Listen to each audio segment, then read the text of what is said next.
Estamos ao vivo já. Tá. Fala, turma. Boa noite. Vamos chegando aí. Evandro, Fernanda. Só tive que dar uma conferida no nome do Instagram do Cariri aí. Acho que é a Aline. Fala, turma. Vamos chegando aí. William. Alexandre, boa noite. Hoje vamos estar falando aí com o Zé Maurício, estudante de pós-doc lá na Universidade de Michigan, né? Michigan State, trabalha lá com Adam Locke. Então, tá por dentro aí tudo que tem de ponta em nutrição da parte de lipídios, tá bom? Vamos chegando aí. Valeu, boa noite, Alexandre. Prazer. Ele acabou de entrar aqui, ó. Vou chamar ele aqui. Espera aí que ele não tá aparecendo ainda pra mim aqui não. Aqui. Bom, chamei ele aqui. Vamos ver aqui. Já tá entrando aí. Não, você chamou outra pessoa. Espera aí, pessoal. Estamos apanhando um pouquinho aqui, mas o trem sai.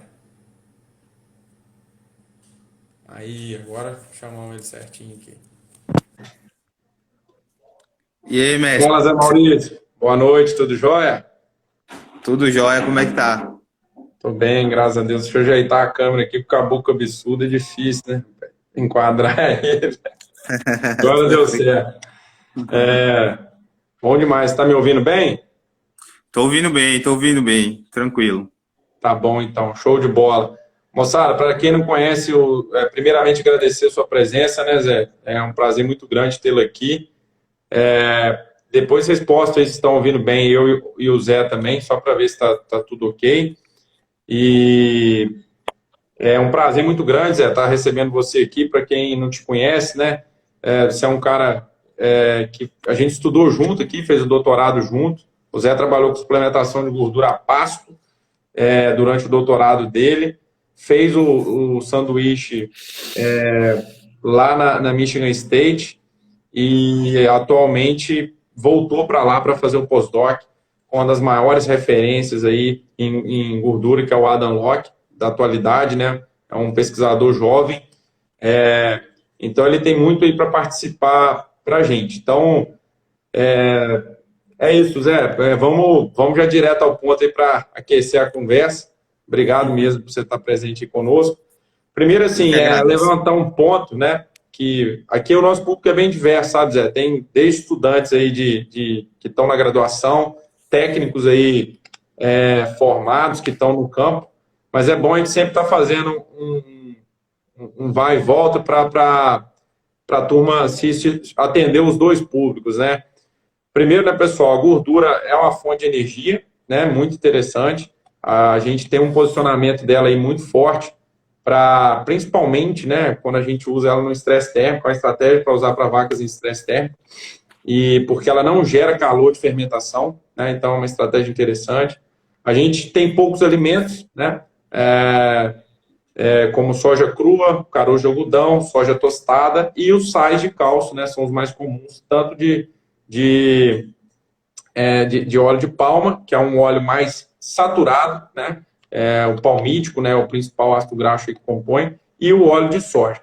Aí, Zé, o que você acha aí, que você quiser acrescentar, aí você vai fazendo o seu acréscimo aí. Valeu? Valeu.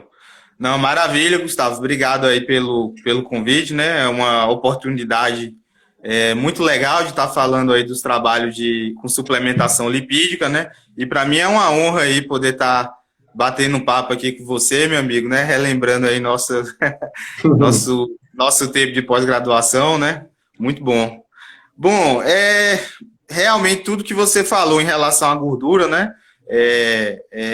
Tudo realmente faz bastante sentido. O uso dos suplementos lipídicos, das gorduras, ele se dá principalmente para você aumentar o teu energético da dieta, como você bem falou, não é? E tem a vantagem adicional, não é, de ser um componente que vai estar aumentando a densidade energética sem necessariamente aumentar o incremento calórico, não é?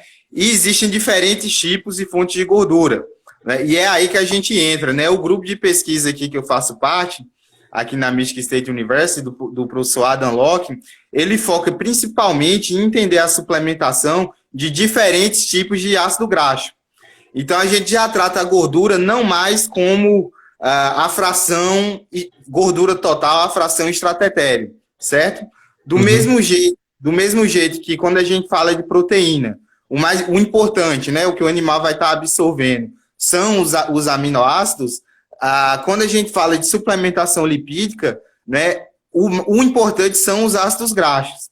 Então, a gente já tem esse entendimento que diferentes ácidos graxos, eles vão estar proporcionando diferentes respostas produtivas, né? Então, basicamente, essa é a linha de pesquisa nossa aqui, tentando entender a nível individual, né, o efeito dos ácidos graxos e, enfim, você vai ter uma variação de respostas em função do tipo de ácido graxo. É um ácido graxo saturado? É um ácido graxo insaturado? Mais ou menos nesse sentido, né? Interessante. E bem legal isso aí que você falou.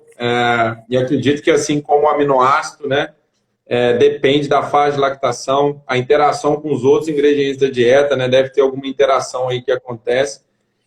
Mas pegando essa deixa aí que você falou, da energia, né, a gente sabe, na atualidade, que hoje a gente formula dieta para estratério ainda, né, no NRC 2001. A gente sabe que normalmente uma dieta com 3% de estratério é a dieta mais convencional, que a gente pode chegar aí até 8 pontos percentual, 8%, né, de estratério usando esses ingredientes adicionais, né, que seja soja crua ou tostada ou caroço, ou alguma outra fonte aí, regional, e aí vai com mais 3%, e os outros 2% finais inclui aí do sabão de cálcio, ou põe 3% de sabão de cálcio, né, Zé Maurício, e depois põe mais esses 2 restantes aí da soja crua ou caroço, essas fontes de gordura, o alimento mesmo, né. E eu queria saber de você 3 pontos, né. Primeiro, alguma abordagem sua sobre metabolismo ruminal. A gente tem muita dúvida, né, quando a gente está tirando carboidrato não fibroso, né, de alta degradação, ou até um carboidrato fibroso, como casquinha, polpa, não fibroso, que é de degradação rápida, para pôr a gordura, se isso vai reduzir sim de proteína microbiana, se a gente tem que ajustar a PNDR por conta disso, o que você pensa sobre aí? E aí você pode fazer também um adendo aí do metabolismo ruminal, do saturado e insaturado, o que você acha que é importante para a gente tomar cuidado quando está trabalhando principalmente com insaturado, né? Uhum. Não, muito interessante, né? Então, eu só vou começar a responder sua pergunta, né? Fazendo uma distinção importante. Quando a gente fala de suplementação lipídica, né, em vacas leiteiras, é diferente, por exemplo, da suplementação lipídica em animais de corte, principalmente quando eles estão numa dieta de terminação de alto grão, né? Essa questão essa preocupação que se tem, por exemplo, de você fornecer as chamadas gorduras protegidas, né? A denominação correta seria gorduras inertes, mas popularmente é mais conhecido como gordura protegida, eu vou usar esse termo. Ela é uma preocupação maior quando se trata de vaca leiteira, né? Justamente por quê? Para a gente poder entrar aí na parte de rumen. A depender do tipo de ácido graxo que está sendo recebido pelo animal, ele pode ser tóxico para os micro-organismos ruminais. No geral, os micro-organismos ruminais, eles não utilizam fontes lipídicas, ácidos graxos, como fonte de energia. Ele utiliza o glicerol, por exemplo, quando você dá um óleo que ele vai ter triglicerídeos, né? Aí os micro-organismos, a primeira etapa é a hidrólise do triglicerol, que se chama, vai separar o glicerol dos 3 ácidos graxos. Aquele glicerol ele pode ser utilizado como fonte de energia, ele é utilizado principalmente na fermentação propiônica. Tudo bem, mas no geral o ácido graxo em si ele não é utilizado como fonte de energia para os micro-organismos ruminais. E há um agravante, certo? Qual é esse agravante? Se o ácido graxo for insaturado, ele é tóxico para os micro-organismos ruminais. Tudo bem? Então, nesse sentido, quando chega ao rumen uma grande quantidade, qualquer ácido graxo insaturado, aliás, mas quando chega uma grande quantidade de ácido graxo saturado, os micro-organismos, eles vão ter que fazer eles têm um mecanismo, né, para evitar essa toxidez, que é o quê? Que é a biohidrogenação, certo? Então, os micro-organismos, eles vão transformar a cadeia do ácido graxo insaturado em ácido graxo saturado. Muito resumidamente, né? Porque o ácido graxo insaturado, que é aquele que tem ao menos uma dupla ligação, né? Ele é tóxico para os micro-organismos, principalmente porque a parede, né, celular dos micro-organismos, das células bacterianas, certo? Desculpe, não parede celular, não é vegetal. A membrana celular das células bacterianas, ela é altamente saturada. Então, o ácido graxo insaturado, ele vai meio que desestabilizar a membrana celular das células bacterianas. Então, por isso, né, sendo tóxico, os micro-organismos fazem o que a gente chama de biohidrogenação, que é converter esse ácido graxo insaturado em saturado, certo? E o que é que acontece? Tendo em vista isso, né, foram desenvolvidas uma série de tecnologias para poder suplementar, né, os animais com ácidos graxos.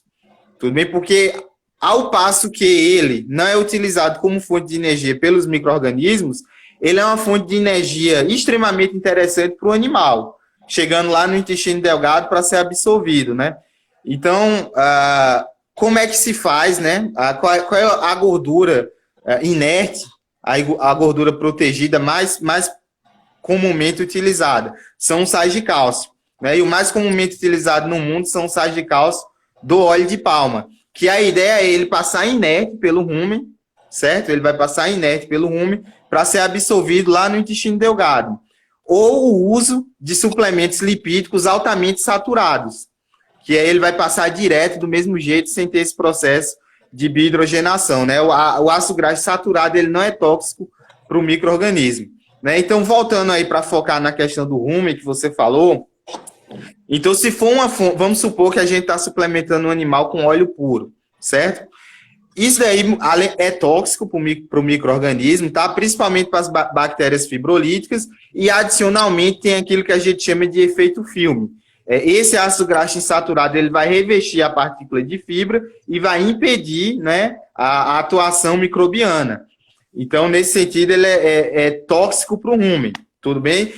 Quando a gente está falando de gordura inerte, né, como ela vai passar inerte pelo rumen, não se tem esse problema, certo? E no caso de gorduras de ácidos graxos saturados, né, no caso de ácidos graxos saturados que não são tóxicos para os micro-organismos, o que a gente está vendo é o seguinte: o ácido graxo palmítico, que é o C16.0, ultimamente tem bastante estudos com ele, com ácido graxo palmítico. Ele promove um efeito positivo na digestibilidade de FDN, né? O que é uma coisa interessante, porque o conceito geral era o seguinte, ó, a gordura, né, falando de modo geral, diminui a digestibilidade de FDN, porque é tóxico para os micro-organismos ruminais. Depende que tipo de gordura, né, que tipo de ácido graxo você está falando. No caso do ácido palmítico, ele aumenta a digestibilidade de FDN, né?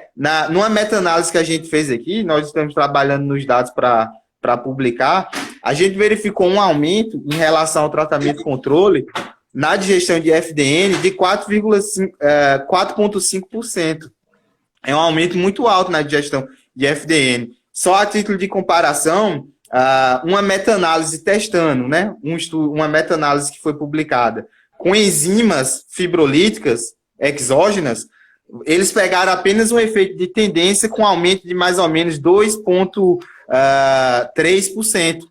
Então, o ácido palmítico, ele promove um grande aumento na digestibilidade de FDN, né? E no caso dos ácidos graxos insaturados, né? Dos insaturados, aí sim, eles são tóxicos para os micro-organismos e eles podem comprometer principalmente a digestibilidade de FDN. Então, a nível de rumen, acho que é mais ou menos isso, né? Que a gente tem para falar.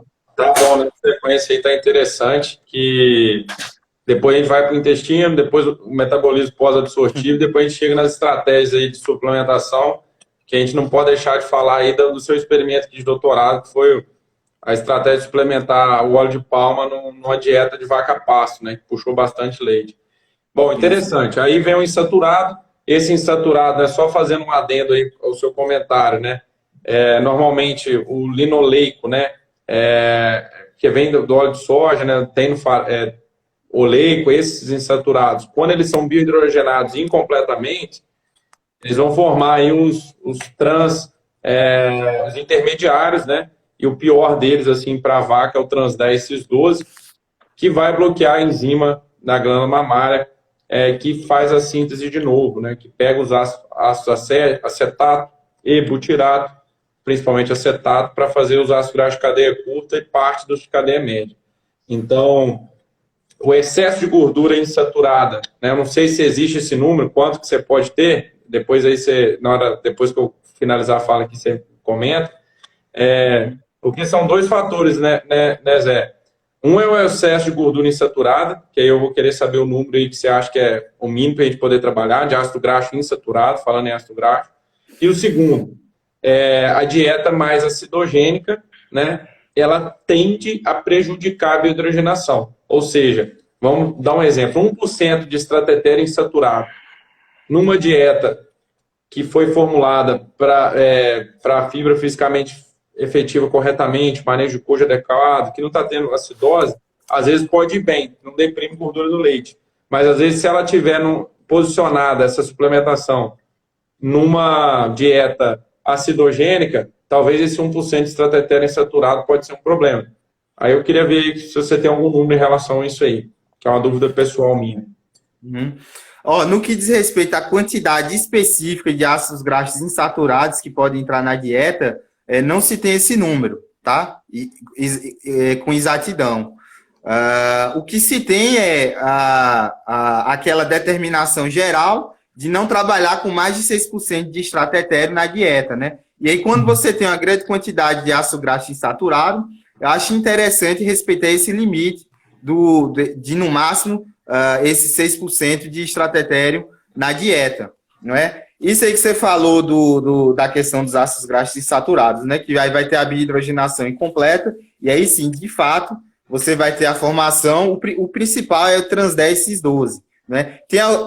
Tem alguns estudos que apontam que os trans do C18.1, trans C18.1, trans 18.1, eles também diminuem a gordura do leite, né? Mas, na verdade, outros estudos apontam que ele é mais um marcador, o trans 10 C18.1, certo? Eu acredito que ele é mais um marcador durante o que realmente baixa é o trans 10 cis 12, né? E para a formação do trans 10 cis 12, no decorrer do caminho, se forma também trans 10 C18.1. Mas tem um estudo de 2007, até um estudo antigo, do próprio Adam Locke, em que ele fez infusão do trans 10 C18.1, né? E ele não causou redução na gordura do leite.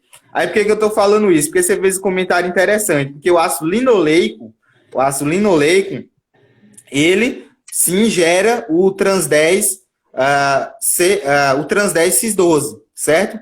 Mas o ácido oleico, durante o processo de biohidrogenação dele, ele não forma trans 10 cis 12. Então aí já tem uma diferenciação, né? O oleico, que é o C18.1, ele seria menos prejudicial, né? Ao menos ele não baixa a gordura do leite, né? E essa informação é interessante, porque é um tanto quanto contraditório, porque às vezes você está pondo gordura na dieta e baixa a gordura do leite, né? Mas aí o mecanismo que causa isso é justamente esse que a gente está falando. Uma grande quantidade de ácido graxo saturado vai estar formando esses isômeros, não é? Que vão lá na glândula mamária e inibem as enzimas que fazem a síntese, que fazem a captação, tá? A captação e que fazem a síntese do triglicerídeo lá no leite, né? Ele inibe todas as etapas. Mas, assim, um valor do quanto que você poderia usar, não tem esse valor, né? Esse estudo testando níveis de ácido graxo insaturado, mas aí a gente pode trabalhar quando se está usando uma grande quantidade de ácido graxo insaturado, né? E idealmente não é para usar, mas quando você está usando isso sem nenhum tipo de proteção, trabalhar aí com no máximo inclusão de 6% do estratetério na dieta, né? Então tá, só que eu entendi, porque no início a gente tinha falado assim, que podia até 8%, mas aí é o seguinte, 3 já vem da dieta basal, né? Que os ingredientes que a gente já trabalha tem, depois mais 3 com a fonte não protegida, né? Que são esses aí que a gente veio falando, caroço, soja crua, soja tostada. E aí, se eu quiser chegar no 8 ou aumentar um pouquinho mais, aí não tem jeito, tem que ser com gordura inerte e se puder escolher de palma. Seria isso ou estou enganado? É melhor trabalhar só com 6 mesmo? Não, seria isso. Você pode trabalhar com uma quantidade de inclusão maior, dependendo do tipo de gordura que você está incluindo. Se você está incluindo gorduras saturadas, por exemplo, rica em ácido palmítico ou o próprio ácido esteárico, você pode trabalhar com nível maior, certo? Se você está trabalhando com sais de cálcio, por exemplo, aí tem 2 tipos de sais de cálcio. O mais popular no Brasil são os sais de cálcio do óleo de soja. Tudo bem? O que é entendível, porque o Brasil é um grande produtor de soja. Mas no mundo inteiro, tá? Os sais de cálcio, aliás, a fonte lipídica para a vaca leiteira mais popular que existe são os sais de cálcio do óleo de palma. Entendeu? E eles têm um perfil diferente. Enquanto o sais de cálcio do óleo de soja, ele vai ser rico em gordura insaturada, ele vai ter muito ácido linoleico, C18,2, tem até linolênico, que tem níveis de... E também tem ácido oleico, né, C18,1. O sais de cálcio do óleo de palma, ele vai ter principalmente ácido palmítico, que é C16,0, e ácido oleico, que é o C18,1, tá? Esse perfil do sais de cálcio do óleo de palma, ele permite que a ligação entre o cálcio e o ácido graxo, ela seja uma ligação mais estável, e aí ele passa mais inerte pelo rumen. O sais de cálcio do óleo de soja, por exemplo, eles vão ter uma ligação menos estável, uma ligação mais instável. Então, por vezes, no pH ruminal de uma vaca pós-alimentação, que vamos supor aí que chegou a 5,8, no caso do sais de cálcio do óleo de palma, 80% passa e vai lá para ser absorvido no intestino. Não se dissocia no rumen. E no caso do sais de cálcio do óleo de soja, uma grande quantidade já se dissocia no rumen, tá? Mesmo num pH aí não tão baixo, né? Pós-alimentação, mais ou menos 5,9, em que o animal pode chegar, até no pH 6, né? Você já tem uma grande dissociação do sais de cálcio do óleo de soja por causa disso, porque na sua composição ele tem muito ácido graxo insaturado, né? Sim, então aí quando você for trabalhar com sais de cálcio do óleo de soja, né? A questão da inclusão é bom ter mais atenção. Com sais de cálcio do óleo de palma ou com suplementos lipídicos ricos em gorduras saturadas, você pode expandir e trabalhar com um nível maior aí de estratégia, né? Em termos práticos, a inclusão do suplemento lipídico, principalmente das gorduras saturadas, entendeu? Na dieta, idealmente, ela não pode passar de 3%, certo? Para animais confinados. Para animal à parte, a gente não tem esse dado ainda bem definido, mas para animais confinados, no máximo, inclusão do produto, né? Não, aqui eu não estou falando do total de gordura da dieta. Então, você pegou o produto e pôs lá, no máximo 3%. Os dados que a gente tem aqui, de inclusão, os dados que a gente tem com ácido palmítico, por exemplo, com suplemento rico em ácido palmítico, é que a inclusão ideal, tá? Mais do que isso, você já não tem mais resposta, é de até 1,5%, certo? Esse aí seria o nível ideal de inclusão para animais em confinamento. De ácido palmítico, 1,5%. 1,5%. Aí, como a gente pode expandir essa recomendação, né, para os ácidos graxos saturados no geral, por exemplo, um ácido graxo rico em C18,0 também, uma inclusão máxima de 1,5%, por exemplo. Tá bom, beleza. Mas aí, se, por exemplo, você botou 1,5 do C18,0, mas aí você poderia pôr mais 1,5 do palmítico, do C16,0 ou não? Como é que funcionaria? Poderia. Você trabalhando até com o máximo de inclusão de 3%. Né? Agora o dado que a gente tem é com ácido palmítico, e aí o ideal foi até 1,5%. Inclusive tem um produto comercial, né, que é bem popular aqui nos Estados Unidos, que chama Energy Booster, que ele é um misto de ácido palmítico e ácido esteárico, de C16,0 e C18,0, né?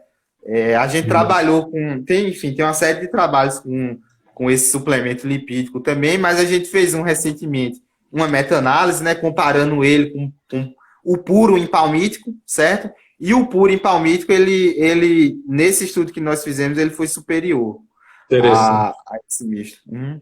Beleza. E hoje o sabão de palma aqui que a gente vende no Brasil, quantos por cento que ele tem de palmítico aí? Daquele que você usou no seu experimento? Ó, ele vai ter mais ou menos uns 40% de palmítico, certo? Varia. Tem alguns que tem 35%, mas aí vai ser uma relação de mais ou menos. Mais ou menos. 40 palmítico, 40 oleico, tá?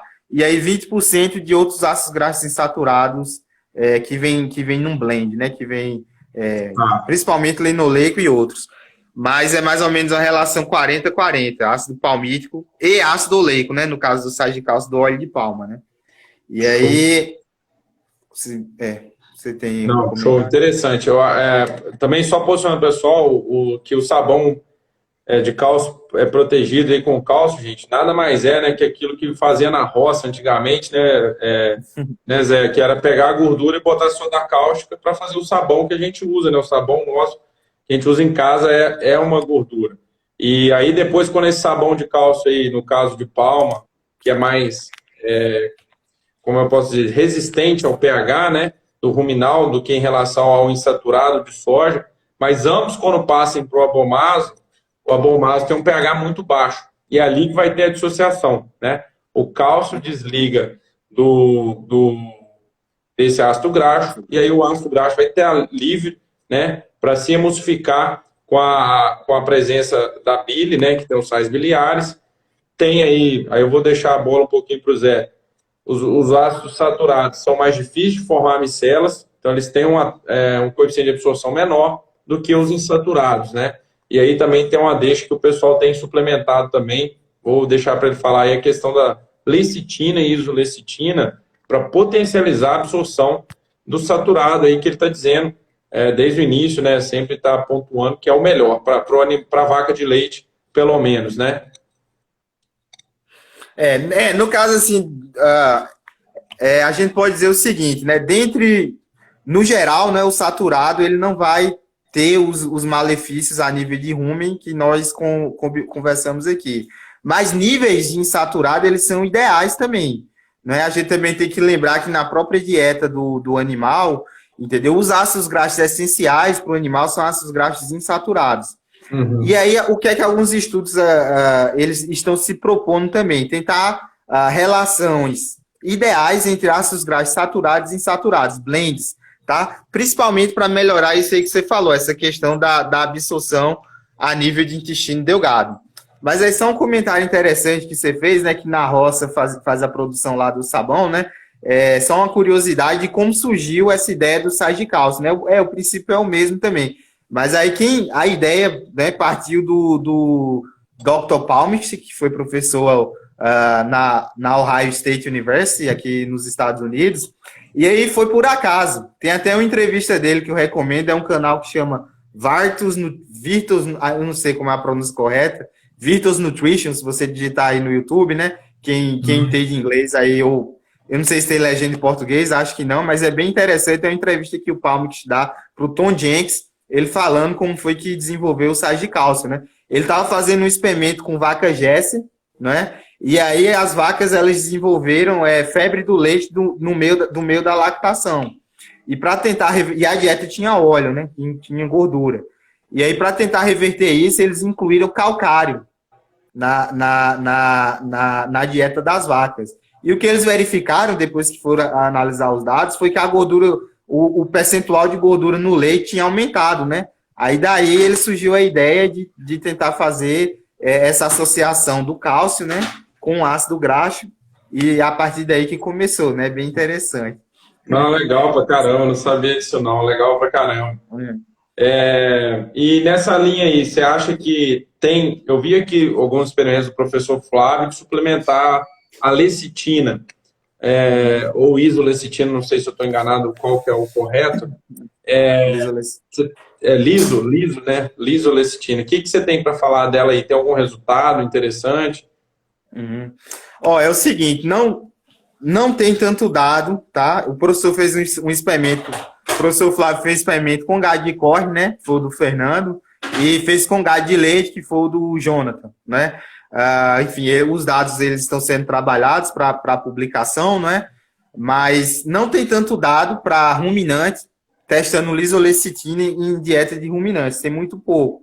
Tá? O que tem, por exemplo, tem um artigo que saiu da equipe do professor Ravartini, da Penn State, que ele testou lisolecitina, só que ao invés de melhorar a digestibilidade de ácido graxo, a digestibilidade de gordura, melhorou a digestibilidade de FDN, né? Isso é uma coisa interessante, né? Pegou efeito na digestibilidade de FDN e o dado do Fernando, né, do Anzol, ele melhorou a digestibilidade de FDN também, com a inclusão de lisolecitina, né? Aí precisa entender ao certo qual o mecanismo que leva a isso, porque em ruminante, os dados que se tem, você não tem dados consistentes em de que a lisolecitina, né, que é um emulsificante, ele aumenta a digestibilidade de gordura, de ácidos graxos, né? Agora, o que é interessante, o que a gente tem consistentemente para aumentar a digestibilidade de ácido graxo, né, a nível de intestino, é a inclusão de gordura insaturada, tá? Insaturada. A gordura insaturada, ela serve como emulsificante, né? Ela serve como emulsificante e aumenta a digestibilidade total da gordura na dieta, tudo bem? Então, tem trabalhos testando níveis de inclusão de ácido graxo saturado, certo? Em associação com ácido graxo insaturado. Por exemplo, tem um experimento do laboratório do Dr. Locke, de 2014, que ele testou o seguinte, ele testou níveis de inclusão de ácido palmítico, certo? Em associação a isso, em dietas, incluindo esse ácido palmítico, em dietas com casquinha de soja e em dietas com caroço de algodão, certo? Inteiro. E na dieta com caroço de algodão inteiro, o que observou-se foi um aumento significativo na digestibilidade de ácido graxo. E o que é interessante é o seguinte, o caroço de algodão, ele tem óleo, né, ácido graxo insaturado, e mesmo as vacas tendo aumentado o consumo total de ácido graxo, a digestibilidade foi maior, né? E aí você tem outros trabalhos também, que são, como eu falei, testando blends, associação do ácido graxo saturado e níveis de ácido graxo insaturado, principalmente oleico, né? No blend, né, não tem como, é difícil você isolar e ter só oleico, mas aí eles tentam estabelecer níveis de oleico, e o que a gente vê é o seguinte, é que ele aumenta, sim, a digestibilidade total de gordura. Eu peguei esse aumento, inclusive, no experimento a pasto, né? Aumentando o nível de inclusão de sais de cálcio do óleo de palma, né?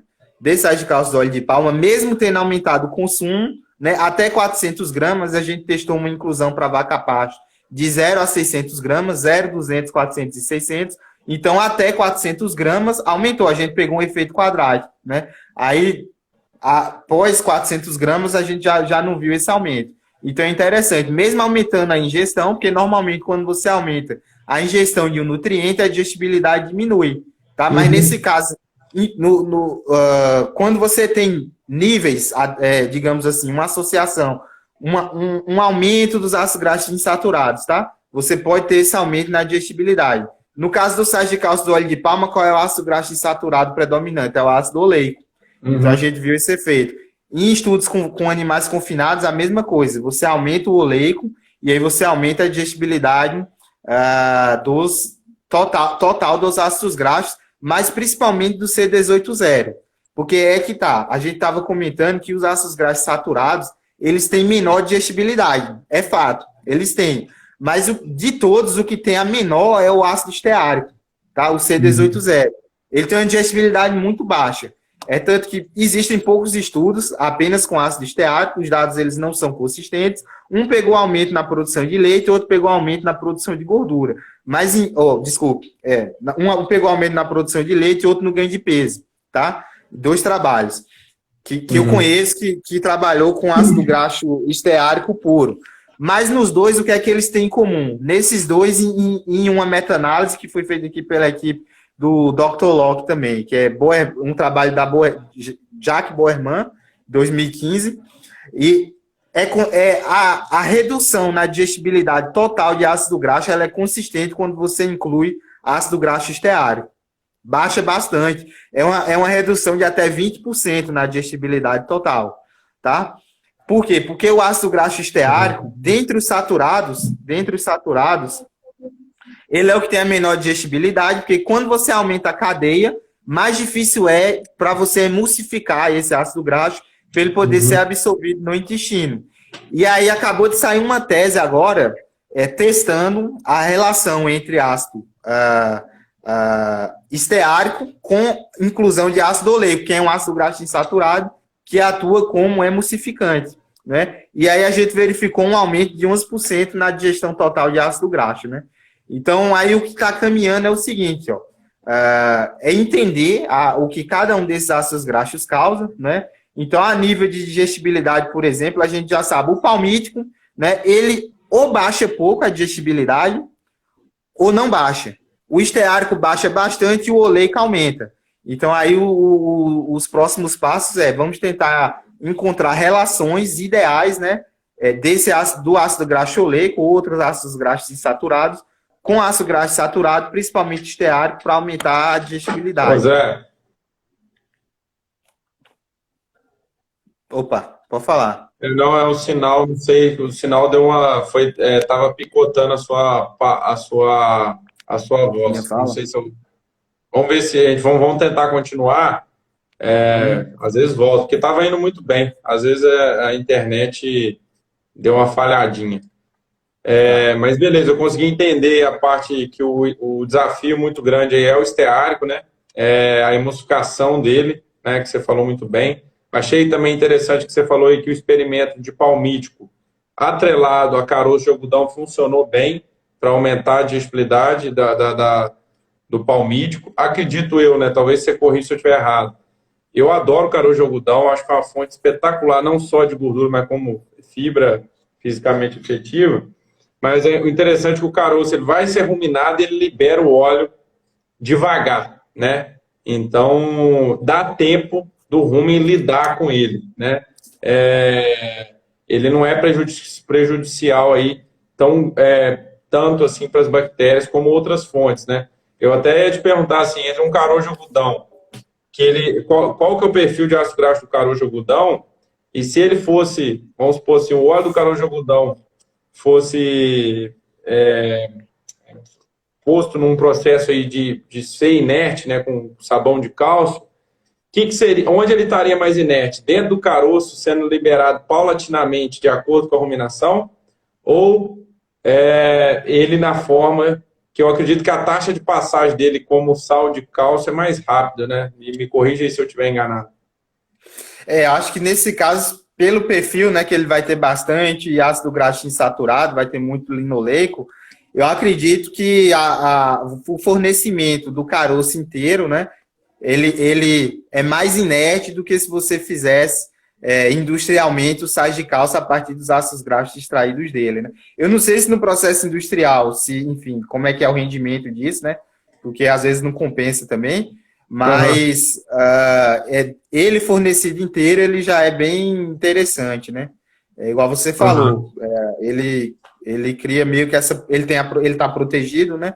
Em função da ruminação, a liberação ela não é total, e aí você consegue escapar isso uma quantidade interessante para ser absorvido. Entendi, beleza. Aí, peraí, deixa eu ver, voltou.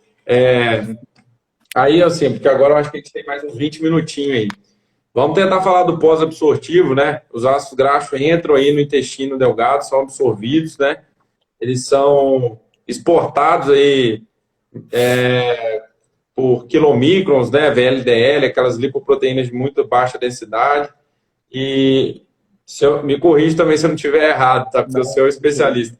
Ela vai cair no sistema linfático, né? E depois ele vai alcançar lá no coração, que eles vão ganhar a corrente sanguínea, né?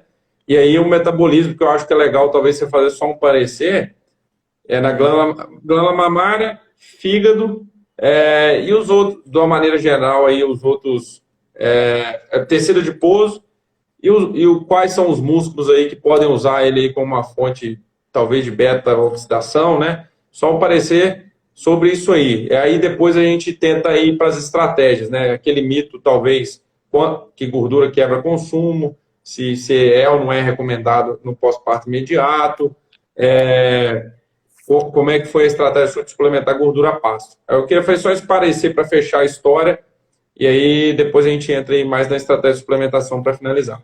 Valeu?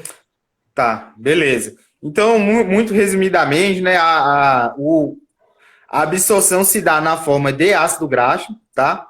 No enterócito, e ele é reempacotado. O ácido graxo ele vai ser reesterificado para formar o triglicerídeo. Desculpa.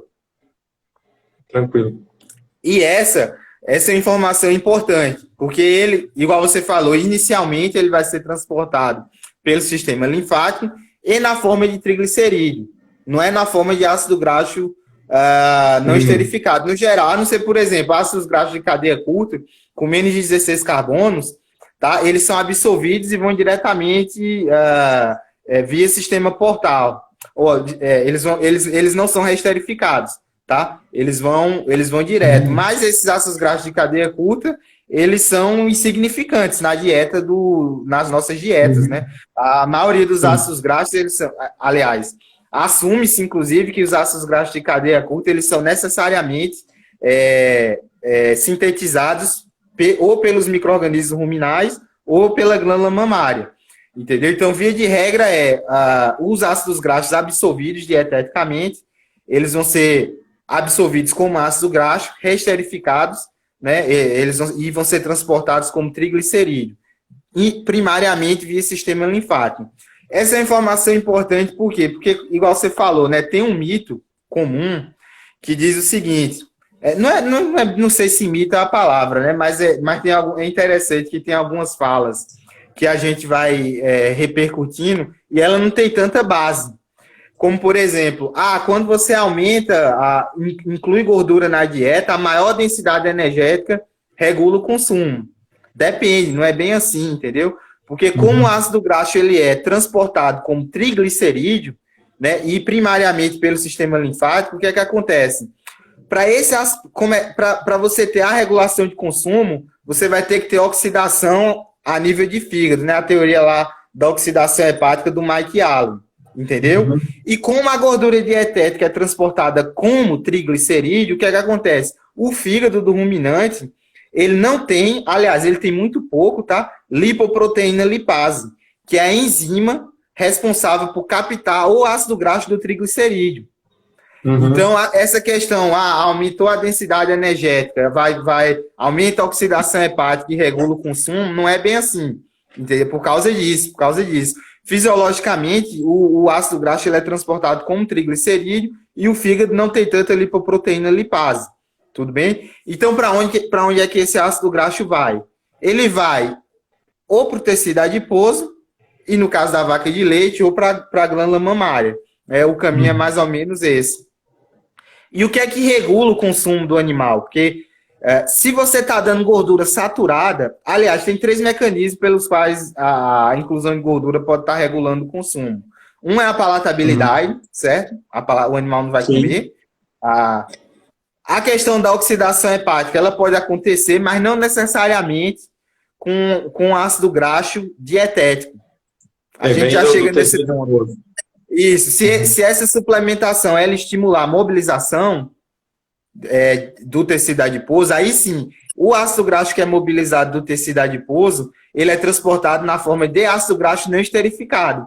E esse daí sim, ele tem potencial de ser captado pelo fígado e ser oxidado, né? Então, nesse caso, sim. E o terceiro ponto é o seguinte, e o que é o principal, a regulação de consumo pela inclusão de lipídios, ela se dá principalmente a nível hormonal. E não é todo ácido graxo que promove isso, são ácidos graxos insaturados. Eles estimulam colecistoquinina, né, que é o hormônio que regula a taxa de passagem, e aí eles diminuem a taxa de passagem do animal e, consequentemente, diminui o consumo. Então, o ácido graxo que sim, cientificamente, assim, a gente pode dizer, esse daqui baixo consumo, são os insaturados, porque eles estimulam a colecistoquinina, tá? A redução de consumo via oxidação hepática ela ocorre em situações bem específicas, ela pode ocorrer em situações específicas. Por exemplo, o animal no início da lactação, tá? Que vai estar tendo mobilização, e se por acaso a suplementação que você deu, que você forneceu, ela estimular ainda mais mobilização. Então, nesse caso, sim, pode ser que aconteça, tá? Né? A regulação de consumo via oxidação hepática. Entendeu? Um controle energético, né? Mas, no geral, não. Numa situação... normalmente não acontece, né? Por causa disso. Qual ácido graxo... Qual ácido graxo que estimula a mobilização? Que estimula mais a mobilização numa vaca pós-parto, aí, por exemplo. Se eu der ele, vai estimular mais ainda ela mobilizar, que eu devo evitar. Tá. Ó, o ácido palmítico, ele estimula bastante a mobilização, porém ele não reduziu o consumo, tá? E os níveis nos trabalhos que se tem publicado de ácido graxo não esterificado no sangue e beta-hidroxibutirato, eles são níveis, aumentou um pouco, tá? Os níveis de ácido graxo não esterificado no sangue e também de beta-hidroxibutirato, mas não ao nível crítico, ao nível que a gente poderia considerar o animal com algum problema metabólico, tá? Mas o ácido palmítico, ele sim estimula essa mobilização. E como é que se dá esse estímulo de mobilização, né? Aliás, os dados apontam para isso, no caso do animal em início da lactação. Ele se dá principalmente no efeito que esse ácido graxo vai ter sobre a insulina, tá? Que a insulina ele é um hormônio importante no metabolismo energético da vaca, como a gente bem sabe, e a glândula mamária não responde à insulina. Eles têm... E o Trans-10-Cis-12, que você falou, ele também aumenta a insulina. Entendi. Beleza, então, assim, pessoal, para resumir, a gente tem mais uns 10 minutinhos aí para a gente não deixar de falar desse experimento que o Zé fez aqui, que eu acho que é uma das melhores estratégias aí de suplementação de vaca-pasto. Mas resumindo aí, para vocês que estão ainda aprendendo sobre a nomenclatura de ácido graxo, parece que a gente está falando até grego, né? Mas alguns aí chave para vocês aprenderem, né? Assim, o mais rico nas forragens, né? Na parte fibrosa da forragem, vamos dizer assim, porque o milho tem o grão lá, é diferente um pouquinho, é o linolênico. A gente tem o linoleico aí que está presente no óleo de soja, o C18.2, então é bom esse aí você tem que gravar, o oleico, que é o C18.1, o esteário, que é o C18.0, o palmítico, o C16.0. Então, assim, se fosse os primeiros para você entender esse aí, e o que gera problema na síntese da gordura do leite é o Trans-10-Cis-12, ele é oriundo da biohidrogenação incompleta, né, do C18.2, que é o linoleico, né, rico principalmente no óleo de soja. Só fazendo um briefing aí, só para eles ir absorvendo, o Zé trouxe alguns dados aí que eu achei muito interessante, né, o palmítico, ele inibe a insulina, e por isso que ele estimula provavelmente mais produção de leite, porque sobra mais energia para ir para a glândula mamária. Essa demanda energética vai fazer a vaca mobilizar mais, então, às vezes, em alguns casos, vacas de muito alta produção, a suplementação com palmítico pode ter um revés aí, mas ainda está sendo estudado. E os outros, o oleico e o esteárico e o Trans-10-Cis-12, me corrija se eu estiver errado, estimulam a insulina, tem um efeito contrário. Eu estava até conversando com o Zé no início aqui, antes no treino para a live, que tinha algumas pessoas até testando usar o Trans-10-Cis-12 no pós-parto imediato, mas também são poucos estudos ainda, tem um produto de uma empresa específica aí do Trans-10-Cis-12 protegido. Como a vaca está drenando muita energia no pós-parto imediato, você não quer que ela perca tanto esforço corporal ou sobrecarregue o fígado dela, ela... dando esse produto, você reduz a síntese de gordura no leite, só no pós-parto, seria uma estratégia só para pós-parto, porque provavelmente aumenta a insulina, né? E também, apesar da vaca estar resistente à insulina no início da lactação, e porque vai inibir a síntese de gordura de cadeia curta, ácido graxo de cadeia curta no leite, então, de certa forma, você está poupando alguma energia para a vaca, né? Mas ainda é uma coisa muito no início. Aí, para finalizar, Zé, eu queria que você explicasse o seu experimento aí. A gente tem 8 minutos. Aí, quando tiver perto de cortar um minutinho que eu falo, só para a gente dar uma despedida, que eu acho que o assunto é muito longo, tem muita coisa para a gente abordar, mas é legal. Eu já aprendi bastante aqui. A Kézia está fazendo um resumo para postar depois. Vai ficar legal. Fala aí para o pessoal essa estratégia de suplementar gordura a pasto, né? Que é pasto é muito carente de energia, né? Às vezes, então a gordura casou muito bem. Eu queria que você fizesse um briefing do seu experimento de doutorado em 5 minutinhos. Então, no caso, o meu experimento de doutorado, ele foi uma continuação do experimento do Jonas, né, e da Fernanda Batistel, que foram alunos de mestrado do professor Flávio. Principalmente o do Jonas, ele comparou uma suplementação controle, sais de cálcio do óleo de soja e sais de cálcio do óleo de palma. E ele verificou que os sais de cálcio do óleo de palma, eles promoveram uma resposta produtiva melhor. Os sais de cálcio e óleo de soja, eles chegaram até a aumentar o leite, tá? Durante o período de suplementação, para vacas no início da lactação, mas não aumentou nenhum dos sólidos. Ao contrário, diminuiu gordura por causa daquilo que a gente falou e do que o Gustavo comentou agora, né? Essa inibição que você tem a nível de glândula mamária, porque os sais de cálcio e óleo de soja tem muita gordura insaturada. Então ele fez isso, e ele testou uma dose de 400 gramas por dia, né? Uma suplementação para vacas em pasto. E aí meu experimento ele vem em seguida, e aí dessa parte foram 2 experimentos, e aí eu vou começar falando aqui pelo do início da lactação, que foi uma continuidade do estudo dele, né?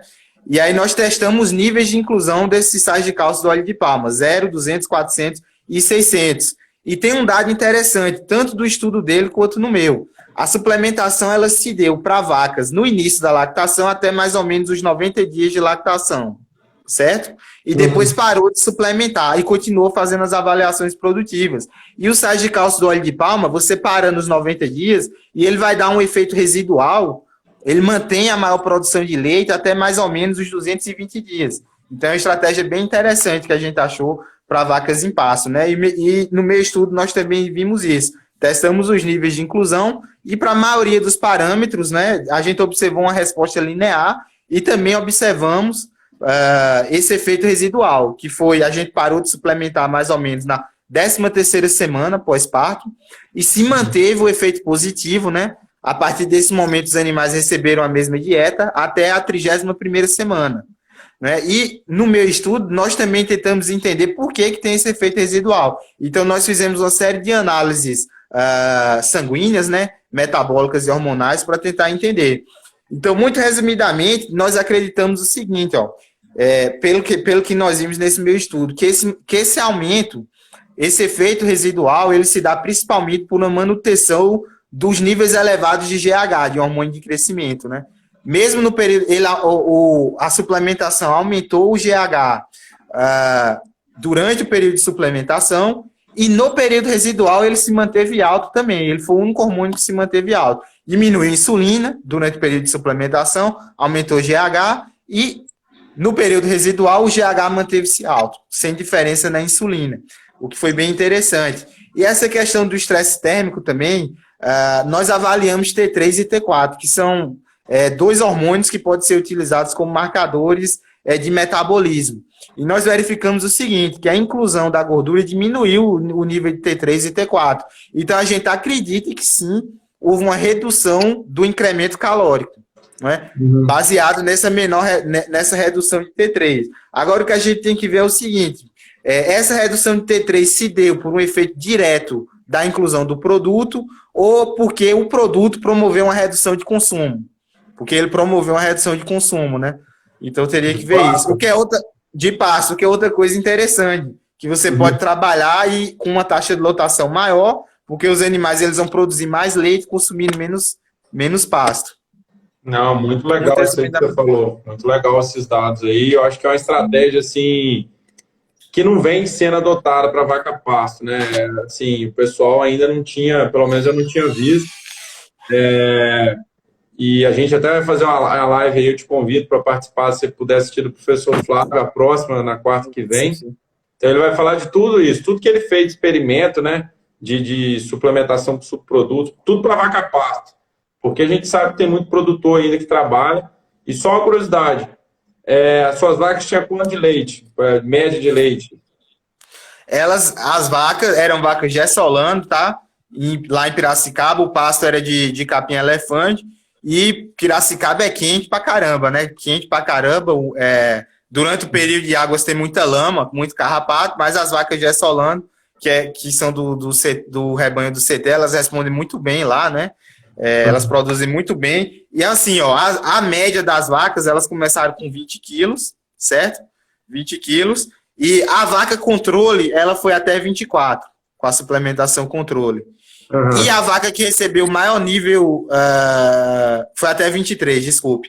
E a vaca que recebeu maior nível de inclusão, ela foi até 26 quilos, né? Foi um aumento de mais ou menos 15% na produção, 15%, né? O Jonas pegou um aumento um pouco maior, de 20%, mas aí vamos dizer que tem um aumento de 15% com efeito residual, né? Você para de suplementar e continua esse daí. A gente acredita que o mecanismo que regula isso passa por alguma coisa em relação ao GH.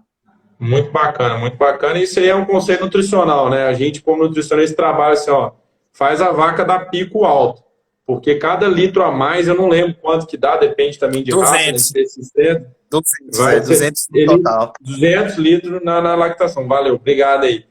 Mas isso é uma estratégia muito bacana. Mas para a gente finalizar, porque eu acho que já deve estar pertinho aqui, 2 minutos para acabar, te agradecer, cara. Eu acho que tem caixa aí para a gente fazer outras lives nesse tema, porque é muito papo para uma hora só, né? Mas agradecer, eu já aprendi muito. É legal de ver o quanto que a nutrição lipídica está indo para o ácido graxo, como a de proteína foi para o aminoácido, né? E muito legal, aprendi demais aqui. Vamos soltar um resumo aqui depois para o pessoal que segue a gente. A Kezinha copiou tudo aqui, que a nossa membra também da parte, cobre a parte de conservação de forragem. Mas obrigado, Zé. Obrigado. Espero aí te rever ano que vem no evento aí do NRC 2021. E obrigado mesmo aí por dar a honra aí de fazer essa entrevista aí com você e compartilhar um pouco aí do seu conhecimento. E a gente só está chamando gente que a gente admira e que a gente que é uma pessoa que a gente confia demais. Valeu, obrigado aí pela atenção. Valeu, Gustavo, obrigado. E aí as novidades do NRC que podem surgir são essas em relação ao ácido graxo específico, mas eu acredito, eu não sei se você comprou a nova edição do Large Dairy Herd Management, do livro. Eles foram bem discretos, usaram dados até 2017. Eu acredito que no NRC também eles vão ser bem discretos na parte de lipídio, mas o que poderia surgir seria isso em relação aos ácidos graxos específicos, né? Mas vamos ver, quem está escrevendo é o Armentano. Vamos ver o que é que ele vai colocar lá. Legal. Vou até ler um capítulo, que já li alguns capítulos, mas esse em específico não. Antes aqui, aí, Zé, pode ser Cariri, porque o apelido dele é Cariri aqui. Segurei uma hora para soltar esse apelido assim. Que ele é lá do Cariri, do sertão do Cariri. Ó, não, tem colega assistindo, né? Eu sou do Brejo, entendeu? Porque tem colega, acho que até do Cariri, ele vai dizer, você não é do Cariri, né? Mas eu tenho orgulho aí de ser chamado de Cariri, que é uma região bem representativa do meu estado, né? Pô, eu falava assim, para a estação experimental, né, de São João do Cariri, eu fazia estágio lá, contava as histórias, aí acabou ficando um apelido. Legal, legal. O Gustavo Lima gravou um DVD lá, pô, o lugar é famoso. Ué. Mas legal, vai acabar agora em 12 segundos. Obrigadão aí, vamos despedir aqui. Valeu, moçada. Um abraço. Falou, aí, Zé. Até mais. Assim. Como é que é?